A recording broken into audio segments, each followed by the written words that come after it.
সাধারণত স্বনির্ভর দলের বা সংঘের লোকজনদের নিয়ে আমরা ট্রেনিং খুব একটা করি না, ওটা মূলত ওই WBSRLM থেকে বা DRDC থেকেই করানো হয়।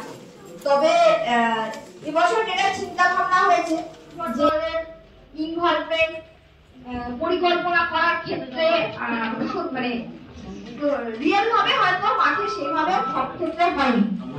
কাজল চৌধুরী, দুর্গাপুর ব্লক বালিজুড়ি গ্রাম পঞ্চায়েতের secretary. Durgapur block eleven program মঞ্চিত সহায়ক। হোসেন মল্লিক, পদুমাজি সহায়ক। ভজন কুমার কবিরাজ, দুর্গাপুর ব্লক। আমার নাম শিউলি বাউরি, আমি এসছি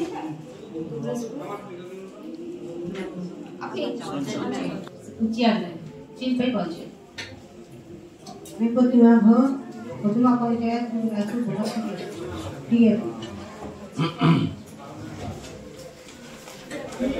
সরকার রায় অ্যাসিস্ট্যান্ট ডিস্ট্রিক্ট ট্রেনিং কোঅর্ডিনেটর, ডিপিআরডি অফিসে পোস্টিং, আর তার সাথে সাথে ট্রেনিং সেন্টার।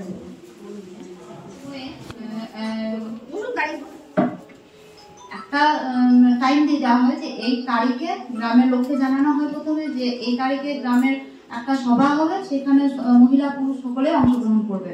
সেখান থেকে পঞ্চায়েতের স্যাররা থাকবে, এখানে অ্যাকশন প্ল্যানে তাহলে কাজগুলো একটা যে আমাদের এলাকায় কি কি কাজগুলোর প্রয়োজন, কোন কাজটা আগে করলে এই এলাকাটার কি নিড আছে, কি প্রয়োজন আছে, বা কটা স্বনির্ভর দলের মহিলা ধরুন একই ধরনের কাজ করে, তাদের ইনকামটা বাড়ানোর ক্ষেত্রে গ্রাম পঞ্চায়েত কি ধরনের প্ল্যান ছিল। হ্যাঁ, আগে ওটাই ছিল, এবছর ওটার অ্যাব্রিভিয়েশনটাকেও পাল্টে দেওয়া হয়েছে। ভিলেজ প্রসপেরিটি রেজিলিয়েন্স প্ল্যান, মানে কথাটাকে একটু ঘুরিয়ে বলা হয়। পভার্টি রিডাকশন মানে কি ছিল, মানে দারিদ্রতা দূরীকরণের লক্ষ্যে গ্রামের একটা সমৃদ্ধি, মানে ওভারঅল যে সমৃদ্ধিটাকে বাড়ানোর লক্ষ্যে পরিকল্পনা, মানে কম বেশি কথাটা একই, মানে ইয়েটা, তবে একটা একটু নেগেটিভ অ্যাপ্রোচে বলা। পভার্টি আছে, তাহলে পভার্টি রিডাকশন, যদি দারিদ্রতা কোনো জায়গায় নাও থাকে প্ল্যান ধরে নেয়, যেহেতু প্ল্যানটা ওটা সেভ হয় না। এবছর ডিআরডিসি সেল থেকে WBSRLM থেকে একটা চিন্তা ভাবনা, আরেকটা পঞ্চায়েতের সাথে নাও হতে পারে, এক একটা এলাকায় এক এক রকম কাজ হয়, এক এক রকম।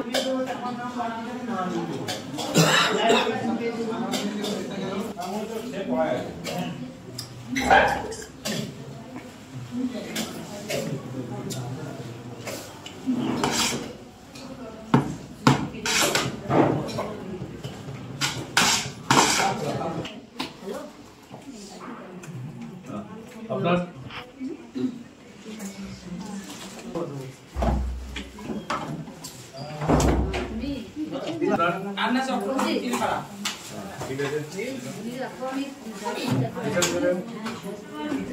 আন্তরিক শুভেচ্ছা, অভিনন্দন। এখানে এসেছেন আপনারা, দুর্গাপুর ব্লক আছেন আর শিউলি ওয়ান আমার আগের ব্লক। শিউলি ওয়ানে আমি অনেক বছর কাজ করেছি, যদিও সব মুখগুলো এখন চিনতে পারছি না, নতুন নতুন অনেকেই এসেছেন। এখন আমি মোহাম্মদবাজার ব্লকে আছি, শিউলি ওয়ানের পর রাজনগরে গেছিলাম, রাজনগরে অনেকদিন কাজ করেছি, এখন মোহাম্মদবাজারে আছি। এখন মানে যেটা করতে হচ্ছে, অ্যাকাউন্ট নাম্বার গুলো ভেরিফাই করতে হচ্ছে, সব অ্যাকাউন্ট নাম্বার ঠিক আছে কিনা, নামের স্পেলিং ঠিক আছে কিনা। গতকালও আমরা রাত্রি 9টায় বাড়ি গেছি, তো এই ট্রেনিংটা আমার মাথা থেকে বেরিয়ে গেছিল। আমি ভেবেছিলাম আগামী প্ল্যানের যে আইডিয়া সেটা কোথায় থেকে এসেছে, সেটা কিন্তু পরিবার থেকে এসেছে। একটা পরিবারের, প্রত্যেকটা পরিবারের কেন্দ্রস্থলে কি আছে, একজন মহিলা আছে, প্রত্যেকটা পরিবারের সংক্রান্ত সমস্যা আছে, সর্বব্যাপী শিক্ষার অভাব আছে, নারী ও শিশু সংক্রান্ত সমস্যা আছে, সামাজিকভাবে বর্জনজনিত সমস্যা আছে। সর্বব্যাপী যে শিক্ষার অভাব, সেই অভাবটা আমাদেরকে দূর করতে হবে, কারণ সরকার থেকে প্রচুর সাহায্য দিচ্ছে। তোমার মেয়ে থাকবে বয়ঃসন্ধিকালীন এই সময়টাতে আমার এই হেলথ ক্যাম্পের প্রয়োজন আছে, এই রিলেটেড আমার হেলথ ক্যাম্পের প্রয়োজন আছে, এটা প্ল্যানিং এ থাকবে। ওটাই ঢুকে যাবে যে পেরিয়ে নারী বান্ধব গ্রাম, নারী বান্ধব গ্রাম যেটা, এটা শিউরি 1 নম্বর ব্লকে পুরোটাই এটা করতে হবে। অর্থাৎ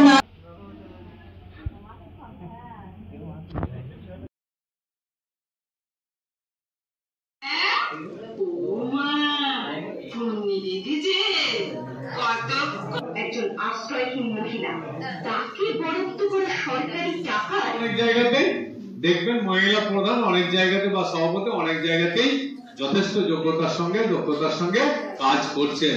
বিশেষ করে আপনারা তো সবাই জানেন আমাদের রাজ্যের মুখ্যমন্ত্রী কি পুরুষ না মহিলা? তিনি রাজ্য চালাচ্ছেন তো চালাচ্ছেন। গ্রাম পঞ্চায়েতের প্রধান আগের বারের কোটা ছিল মহিলা, একজন প্রধান হয়েছিলেন। অনেকে হয়তো জানতে পারেন শিউরি তিলপাড়া যাদের কাছাকাছি তারা হয়তো জানবেন। আগের বারে তিনি মহিলা সংরক্ষিত কোটাতে চলছে বন্ধ হয়নি। তিনটে শ্রেণীর লোক আছেন, এক সরকারি কর্মচারীদের মধ্যে থেকে কিছু আছেন, আর আছেন নির্বাচিত প্রতিনিধি সঞ্চালক যারা রয়েছেন, আর সংঘ যারা রয়েছে।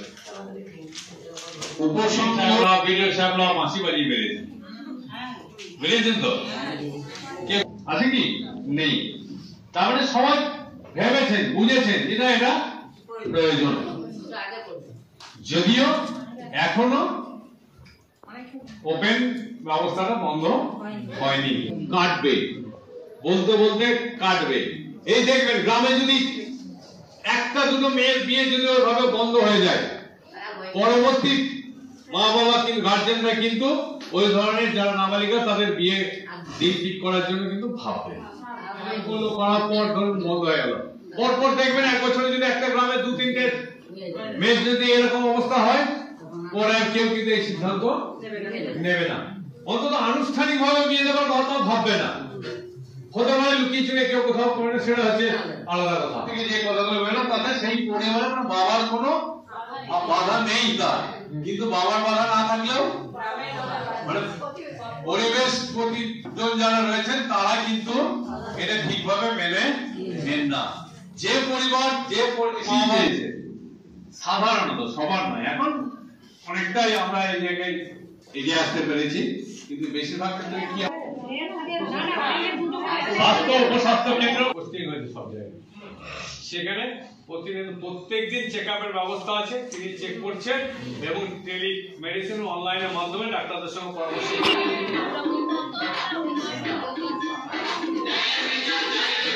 এখানে পরেরটা কিন্তু খুব ভালোই আছে।